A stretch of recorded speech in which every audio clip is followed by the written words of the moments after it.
ప్రార్థిస్తున్నప్పుడు ఎప్పుడూ చేయకూడని 5 తప్పులు మీ ప్రార్థనలు ఎందుకు ఫలించటం లేదో బైబిల్ ఏమి చెబుతోంది? ప్రియమైన దేవుని పిల్లలారా, ప్రభువైన యేసుక్రీస్తు నామములో మీ అందరికీ శుభాభివందనాలు. ఈరోజు నేను అడగబోయే ప్రశ్న మీ జీవితాన్ని మార్చివేయగలదు. మీరు ప్రతిరోజూ ప్రార్థిస్తున్నారా? బహుశా మీరు ఉదయం ప్రార్థిస్తూ ఉండవచ్చు, రాత్రి నిద్రపోయే ముందు ప్రార్థిస్తూ ఉండవచ్చు, ఉపవాస ప్రార్థనలు చేస్తూ ఉండవచ్చు, ప్రార్థన సమావేశాలకు వెళ్తూ ఉండవచ్చు, కన్నీళ్లతో దేవుని సన్నిధిలో మొరపెడుతూ ఉండవచ్చు. అయితే ఎందుకు కొన్నిసార్లు ప్రార్థించినా ఏమీ మారనట్లుగా అనిపిస్తుంది? ఎందుకు అదే సమస్య మళ్లీ మళ్లీ వస్తుంది? ఎందుకు కొన్ని ప్రార్థనలకు వెంటనే జవాబు వస్తుంది, మరికొన్నింటికి చాలా కాలం ఎదురుచూడాల్సి వస్తుంది? దేవుడు వినడం లేదా? కాదు. బైబిల్ స్పష్టంగా చెబుతోంది, యెహోవా చేయి రక్షింపలేనంత కూర్చగా లేదు, వినలేనంత చెవుడు ఆయనకు లేదు. యెషయా 59:1. అంటే దేవుని శక్తి తగ్గిపోలేదు, దేవుని చెవులు మూసుకుపోలేదు.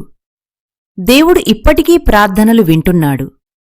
కాని అదే అధ్యాయంలో తరువాత ఇలా చెబుతుంది, మీ దోషములే మీకును మీ దేవునికిని మధ్య అడ్డుగా నిలిచియున్నవి. యెషయా 59:2. ఇది చాలా గంభీరమైన మాట. కొన్నిసార్లు సమస్య దేవునివైపు కాదు, మనవైపే ఉంటుంది. ప్రార్థన అనేది కేవలం మాటలు కాదు, దేవునితో అది ఉన్న సంబంధం. ఒక కుమారుడు తన తండ్రితో మాట్లాడినట్లు, ఒక కుమార్తె తన తండ్రితో మాట్లాడినట్లు మనం పరలోక తండ్రితో మాట్లాడటమే ప్రార్థన. అందుకే ప్రార్థనలో మాటల కంటే హృదయం ముఖ్యమైనది. ఈరోజు మనం దేవుని వాక్యాన్ని ఆధారంగా చేసుకుని ప్రార్థిస్తున్నప్పుడు చాలామంది విశ్వాసులు తెలియక చేసే 5 తప్పులను పరిశీలిద్దాం. ఈ సందేశం ఎవర్నీ ఖండించటానికి కాదు, ఎవర్నీ తప్పుపట్టడానికి కాదు, మన ప్రార్థనా జీవితాన్ని మరింత బలపరచటానికి, మనలను దేవునికి మరింత దగ్గర చేయటానికి, పరిశుద్ధాత్మ మన హృదయాలను పరిశీలించటానికి, ప్రార్థనను ఒక మతపరమైన ఆచారంగా కాకుండా జీవముగల సహవాసంగా మార్చటానికి. ఈరోజు ఈ సందేశం వింటున్నప్పుడు ఒక ప్రార్థన చెయ్యండి. ప్రభువా, నా జీవితంలో నీకు ఇష్టంలేని ఏదైనా ఉంటే నాకు చూపించు, నేను మారడానికి సిద్ధంగా ఉన్నాను. దేవుడు అలాంటి వినయపూర్వకమైన హృదయాన్ని ఎన్నడూ నిరాకరించడు. ఇప్పుడు మొదటి అంశంలోకి ప్రవేశిద్దాం. మొదటి తప్పు, క్షమించని హృదయంతో ప్రార్థించకండి. మన ప్రార్థనా జీవితాన్ని బలహీనపరిచే మొదటి విషయం క్షమించని హృదయం. యేసు ప్రభువు చాలా స్పష్టంగా చెప్పారు, మీరు నిలబడి ప్రార్థించినప్పుడు ఎవనిమీదనైనా మీకు ఏదైనను ఉన్న ఎడల క్షమించుడి, అప్పుడు పరలోకమందున్న మీ తండ్రి మీ అపరాధములను క్షమించును. మార్కు 11:25. గమనించండి, యేసు ఇలా చెప్పలేదు, ప్రార్థించునప్పుడు క్షమించండి. ఎందుకంటే దేవుడు మన ప్రార్థన మాటలను మాత్రమే వినడు, మన హృదయస్థితిని కూడా చూస్తాడు. ఈ రోజుల్లో చాలామంది ఇలా అంటారు, నేను దేవుణ్ణి ప్రేమిస్తున్నాను, కాని ఆ వ్యక్తిని మాత్రం ఎప్పటికీ క్షమించను. కాని బైబిల్ మనకు నేర్పేది వేరే. క్షమించడం అంటే జరిగిన అన్యాయాన్ని సమర్థించడం కాదు. క్షమించడం అంటే ఆ వ్యక్తిపై తీర్పు తీర్చే హక్కును దేవునికి అప్పగించడం. ప్రగమనశ్శాంతిని దొంగిలిస్తుంది. చేదు జ్ఞాపకాలు ప్రార్థనలో ఏకాగ్రతను దెబ్బతీస్తాయి. ద్వేషం పరిశుద్ధాత్మ పనిచేయడానికి అడ్డుగా నిలుస్తుంది. యోసేపు జీవితాన్ని చూడండి. అతని సొంత అన్నదమ్ములు అతన్ని బానిసగా అమ్మేశారు. సంవత్సరాలపాటు కష్టాలు అనుభవించాడు. తర్వాత ఐగుప్తులో అధికారిగా నిలిచినప్పుడు ప్రతీకారం తీర్చుకునే అవకాశం అతని చేతిలో ఉంది. కాని అతను ఏమన్నాడు? మీరు నాకు కీడు చేయాలని ఉద్దేశించితిరి, దేవుడు దానిని మేలుగా మార్చెను. ఆదికాండము 50:20. యోసేపు తన హృదయంలో పగను పెంచుకోలేదు, అందుకే దేవుడు అతనిని మరింతగా ఉపయోగించాడు. ఇప్పుడు మీ హృదయాన్ని మీరు ప్రశ్నించుకోండి. ఎవరైనా మిమ్మల్ని బాధపెట్టారా? మీకు అన్యాయం చేశారా? మీ నమ్మకాన్ని ద్రోహం చేశారా? ఆ బాధ నిజమే, దేవుడు దానిని చిన్నచూపు చూడడు. కాని ఆ బాధను జీవితాంతం మోస్తూ ఉండమని కూడా చెప్పడు. ఎందుకంటే మీరు పగను పట్టుకుంటే అది మిమ్మల్ని బంధిస్తుంది. క్షమిస్తే మీరు స్వేచ్ఛను అనుభవిస్తారు. శిలువపై యేసు ప్రభువు కూడా ఇలా ప్రార్థించారు, తండ్రి, వీరేమి చేయుచున్నారో వీరెరుగరు గనుక వీరిని క్షమించుము. లూకా 23:4. మనలను హింసించిన వారికోసం కూడా ఆయన క్షమాపణ కోరాడు. అదే క్రీస్తు స్వభావం. ప్రార్థనకు ముందు ఒకసారి మీ హృదయాన్ని పరిశీలించండి. ప్రభువా, నా హృదయంలో ఎవరిపట్లైనా కోపం, పగ, అసూయ, ద్వేషం లేదా క్షమించలేని భావం ఉంటే దానిని తొలగించు. నీవు నన్ను క్షమించినట్లే నేను క్షమించే కృపను అనుగ్రహించు. అలాంటి ప్రార్థన దేవునికి ఎంతో ప్రీతికరమైనది.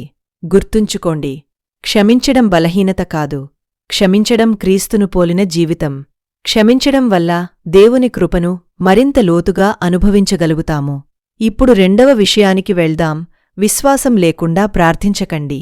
విశ్వాసం లేకుండా ప్రార్థించకండి. ప్రార్థనకు శక్తినిచ్చేది మన గొంతు కాదు, మన కన్నీళ్లు కాదు, మన మాటల అందం కాదు, విశ్వాసమే.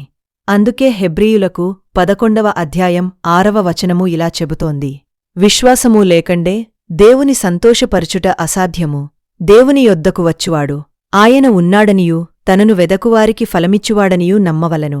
ఈ వచనంలో 2 ముఖ్యమైన సత్యాలు ఉన్నాయి. మొదటిది, దేవుడు ఉన్నాడని నమ్మాలి. రెండవది, ఆయన తనను వెదకువారికి ప్రతిఫలమిచ్చేవాడని నమ్మాలి.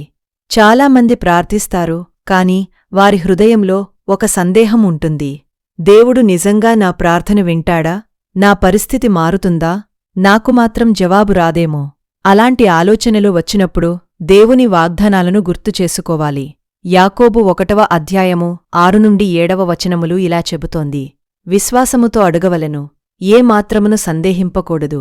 సందేహించువాడు సముద్ర తరంగము వలె గాలిచేత కొట్టబడుచు అటు ఇటు కొట్టుకునిపోవును. ఇక్కడ బైబిల్ మనకు భయాన్ని కాదు, స్థిరమైన విశ్వాసాన్ని నేర్పిస్తోంది. రక్తస్రావం గల స్త్రీని గుర్తు చేసుకోండి. 12 సంవత్సరాలుగా ఆమె బాధపడుతోంది. అనేకమంది వైద్యుల దగ్గరకు వెళ్ళింది. ధనం అంతా ఖర్చయింది. కాని పరిస్థితి మెరుగుపడలేదు. ఒకరోజు ఆమె తనలో తాను ఇలా చెప్పుకుంది, ఆయన వస్త్రమునైనను ముట్టిన ఎడల నేను స్వస్థపడుదును. అది విశ్వాసం. ఆమె యేసును తాకకముందే తన హృదయంలో నమ్మింది. ఆ విశ్వాసాన్ని చూసి యేసు ఇలా అన్నారు, కుమార్తె, నీ విశ్వాసమే నిన్ను స్వస్థపరిచెను. మార్కు 5వ అధ్యాయము 34వ వచనము. ఆయన అన్నది, నీ విశ్వాసమే. మరొక ఉదాహరణ, శతాధిపతి. అతడు యేసుతో ఇలా అన్నాడు, ప్రభువా, నీవు నా ఇంటిలోనికి రావలసిన యోగ్యుడను కాను. ఒక మాట మాత్రమే సెలవీయుము, నా సేవకుడు స్వస్థపడను. మత్తయి 8:8. యేసు ఆశ్చర్యపడి ఇలా అన్నారు, ఇంత గొప్ప విశ్వాసము నేను ఇశ్రాయేలులోనైనను చూడలేదు. చూడండి, విశ్వాసం దేవుని దృష్టిని ఆకర్షిస్తుంది. విశ్వాసమంటే దేవుణ్ణి బలవంతపెట్టడం కాదు, ఆయన స్వభావాన్ని, ఆయన వాగ్దానాలను నమ్మటం. మన ప్రార్థనలకు వెంటనే జవాబు రాకపోయినా దేవుడు పనిచేయడం ఆపేశాడని కాదు. కొన్నిసార్లు ఆయన సమాధానం, అవును. కొన్నిసార్లు వేచి ఉండు. మరికొన్నిసార్లు నీకు ఇంకా ఉత్తమమైనది నేను సిద్ధం చేస్తున్నాను. అందుకే విశ్వాసమనేది ఫలితాన్ని చూసి నిలబడేది కాదు, దేవుని విశ్వసించి నిలబడేది. ఈరోజు మీరు ప్రార్థిస్తున్న ఏ విషయమైనా కావచ్చు. కుటుంబ రక్షణ, ఆరోగ్యం, ఉద్యోగం, పిల్లల భవిష్యత్తు, ఆత్మీయ ఎదుగుదల. గుర్తుంచుకోండి, దేవుని సమయం ఎప్పుడూ పరిపూర్ణమైనది. మన పని విశ్వాసంతో ప్రార్థించడం, సమాధానమివ్వడం దేవుని పని కాబట్టి. ఈరోజు భయాన్ని విడిచిపెట్టండి, సందేహాన్ని విడిచిపెట్టండి, దేవుని వాగ్దానాలను పట్టుకోండి. విశ్వాసంతో ప్రార్థించడం, సమాధానమివ్వడం దేవుని పని కాబట్టి. ఈరోజు భయాన్ని విడిచిపెట్టండి, సందేహాన్ని విడిచిపెట్టండి, దేవుని వాగ్దానాలను పట్టుకోండి. విశ్వాసంతో ప్రార్థించండి. ఎందుకంటే విశ్వాసంతో చేసే ప్రార్థన దేవుని చిత్తానికి లోబడినప్పుడు ఆయన సమయానుసారం గొప్ప కార్యాలను చూడగలుగుతుంది. ఇప్పుడు 3వ విషయానికి వెళ్దాం. తెలిసికొని పాపాన్ని పట్టుకొని ప్రార్థించకండి. ఇప్పుడు మనం 3వ ముఖ్యమైన విషయాన్ని పరిశీలిద్దాం.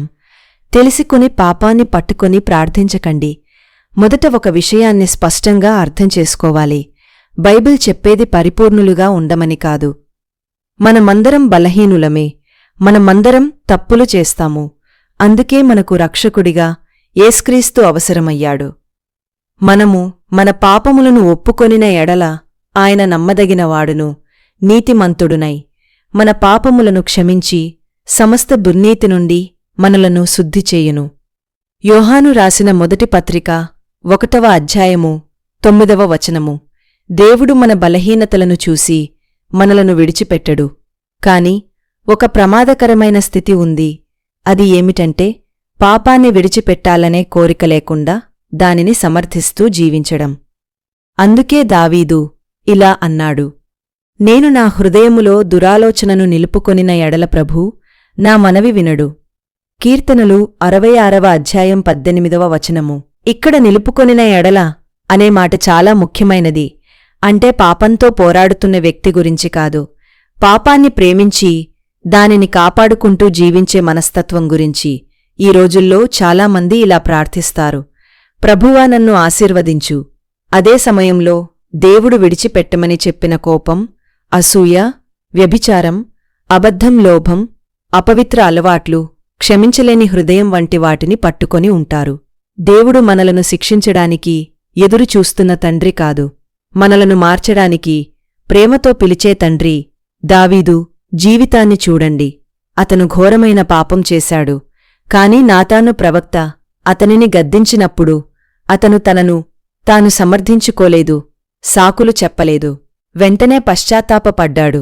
అందుకే కీర్తనలు 50వ అధ్యాయంలో ఇలా ప్రార్థించాడు, దేవా, శుద్ధ హృదయమును నాలో సృజించుము, స్థిరమైన మనస్సును నాలో నూతనపరచుము. ఇదే నిజమైన పశ్చాత్తాపం. పశ్చాత్తాపమంటే కేవలం కన్నీళ్లు కాదు, దిశ మార్చుకోవడం, పాపం వైపు నడుస్తున్న అడుగులను దేవుని వైపు తిప్పడం. ఇక్కడ ఒక గొప్ప సత్యం ఉంది. సాతాను మిమ్మల్ని పాపంలో పడవేస్తాడు. తర్వాత ఇప్పుడు దేవుడు నిన్ను ప్రేమించడు అని అబద్ధం చెబుతాడు. కాని పరిశుద్ధాత్మ మాత్రం ఇలా అంటాడు, నా బిడ్డా, నా దగ్గరకు తిరిగిరా. ఇదే తేడా. సాతాను దూరం చేస్తాడు, దేవుడు తిరిగి పిలుస్తాడు. అందుకే మీరు ఈరోజు ఏ బలహీనతతో పోరాడుతున్నా ఆశను కోల్పోవద్దు. ప్రభువు దగ్గరకు రండి. ఆయన క్షమించడానికి సిద్ధంగా ఉన్నాడు. ఆయన మార్చడానికి శక్తివంతుడు. ఆయన పునరుద్ధరించడానికి ప్రేమగల తండ్రి. ప్రార్థనకు ముందు ఇలా చెప్పండి, ప్రభువా, నా జీవితంలో నీకు ఇష్టంలేని ఏదైనా ఉంటే నాకు చూపించు. దానిని విడిచిపెట్టడానికి నాకు బలాన్ని ఇవ్వు. నా హృదయాన్ని శుద్ధిచేయు. నీ చిత్తంలో నడిపించు. అలాంటి వినయపూర్వకమైన ప్రార్థనను దేవుడు ఎన్నడూ నిరాకరించడు. గుర్తుంచుకోండి, దేవుడు పరిపూర్ణులైన వారిని వెతకడం లేదు, పశ్చాత్తాపపడే హృదయాన్ని వెతుకుతున్నాడు. ఆయన కృప ప్రతిరోజూ కొత్తది.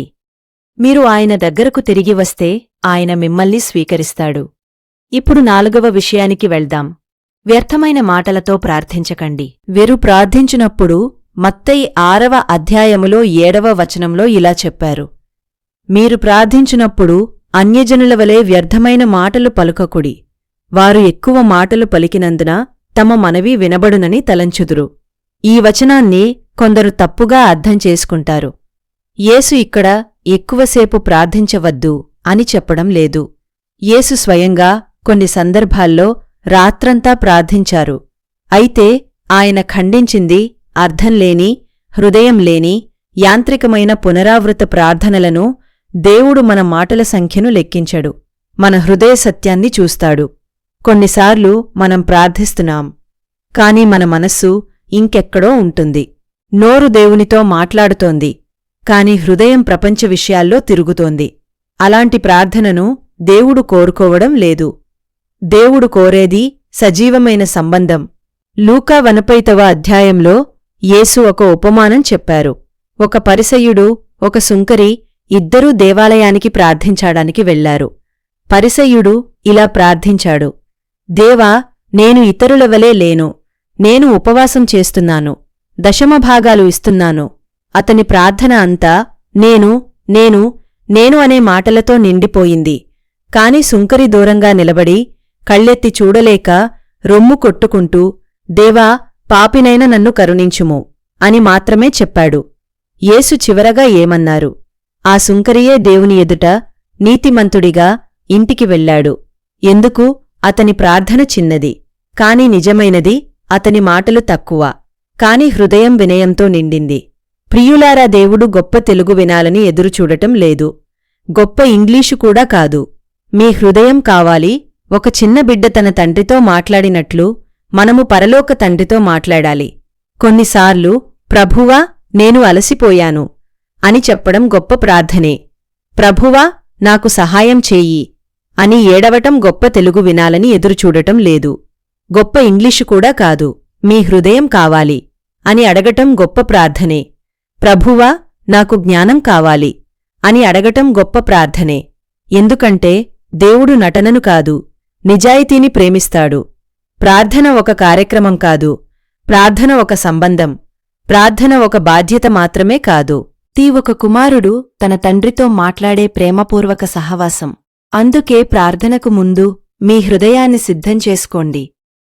మీరు ఎంతసేపు ప్రార్థించారో కంటే ఎంత నిజాయితీగా ప్రార్థించారో ముఖ్యమైనది.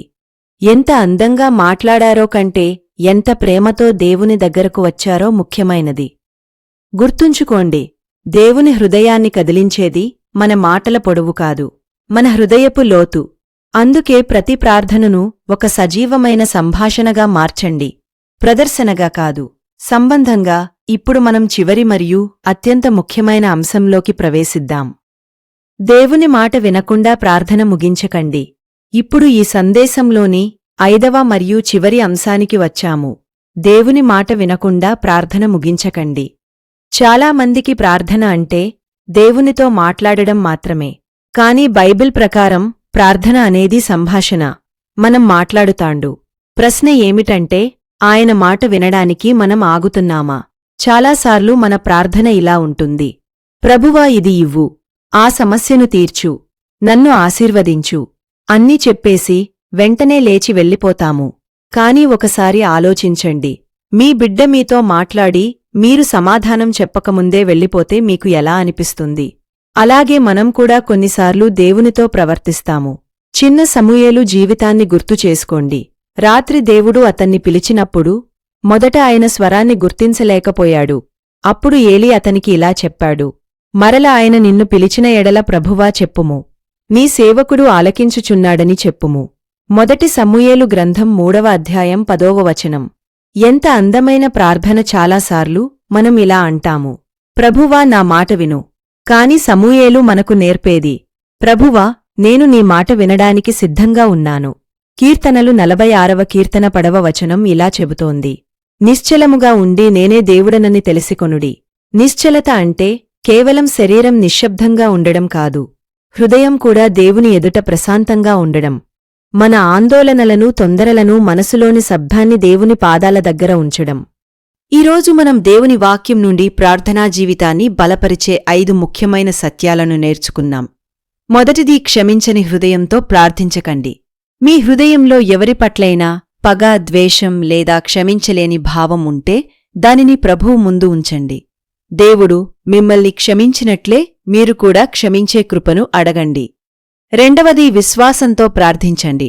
దేవుడు మీ ప్రార్థన విన్నాడా లేదా అనే సందేహంలో కాకుండా ఆయన ప్రేమ, జ్ఞానం మరియు విశ్వసనీయతపై ఆధారపడి ప్రార్థించండి. మూడవది, పాపాన్ని సమర్థించకండి. పశ్చాత్తాపంతో దేవుని దగ్గరకు రండి. మనం బలహీనపడవచ్చు, కాని పరిశుద్ధాత్మ చూపించిన విషయాల్లో మన హృదయాన్ని కఠినపరచకుండా తిరిగి దేవుని వైపు మళ్ళుదాం. నాలుగవది, వ్యర్థమైన మాటలతో కాదు, హృదయపూర్వకంగా ప్రార్థించండి. దేవునికి మీ నిజమైన హృదయం కావాలి, ఆయన ముందు నటన అవసరం లేదు. ఐదవది, ప్రార్థనలో దేవుని మాట వినడానికి కూడా సమయం కేటాయించండి. వాక్యాన్ని చదవండి, నిశ్శబ్దంగా ఉండండి, పరిశుద్ధాత్మ నడిపింపుకు లోబడండి. ఒక ఆత్మపరిశీలన. ఇప్పుడు మీ హృదయాన్ని మీరు ప్రశ్నించుకోండి. నేను ఎవరినైనా క్షమించాల్సి ఉందా? నేను దేవుని వాగ్దానాలను విశ్వసిస్తున్నానా? నేను విడిచిపెట్టాల్సిన ఏదైనా పాపాన్ని పట్టుకుని ఉన్నానా? నా ప్రార్థనలు అలవాటుగా మారిపోయాయా? నేను దేవుని వాక్యాన్ని వినడానికి సమయం కేటాయిస్తున్నానా? ఈ ప్రశ్నలకు నిజాయితీగా సమాధానం చెప్పండి. దేవుడు మిమ్మల్ని అవమానపరచడానికి కాదు, మార్చడానికి పిలుస్తున్నాడు. ముగింపు ప్రార్థన. ప్రేమగల పరలోక తండ్రి, నీ పరిశుద్ధ వాక్యానికి నీకు కృతజ్ఞతలు. ఈరోజు నీవు మాతో మాట్లాడిన ప్రతి సత్యానికి మా హృదయాలను తెరుస్తున్నాము. ప్రభువా, మా హృదయంలో ఎవరి పట్లైనా క్షమించలేని భావం ఉంటే క్షమించే కృపను మాకు అనుగ్రహించుము. సందేహం కంటే విశ్వాసంలో నడిచే హృదయాన్ని మాకు దయచేయుము. పరిశుద్ధాత్మ మా జీవితంలో చూపించే ప్రతి విషయానికి లోబడే వినయాన్ని మాకు దయచేయుము. పరిశుద్ధాత్మ మా జీవితంలో చూపించే ప్రతి విషయానికి లోబడే వినయాన్ని మాకు ప్రసాదించుము. నీ చిత్తానికి విరుద్ధంగా ఉన్న వాటిని విడిచిపెట్టే బలాన్ని అనుగ్రహించుము. మా ప్రార్థనలు కేవలం మాటలుగా కాకుండా నీతో జీవముగల సహవాసంగా మారునట్లు మమ్మల్ని నడిపించుము.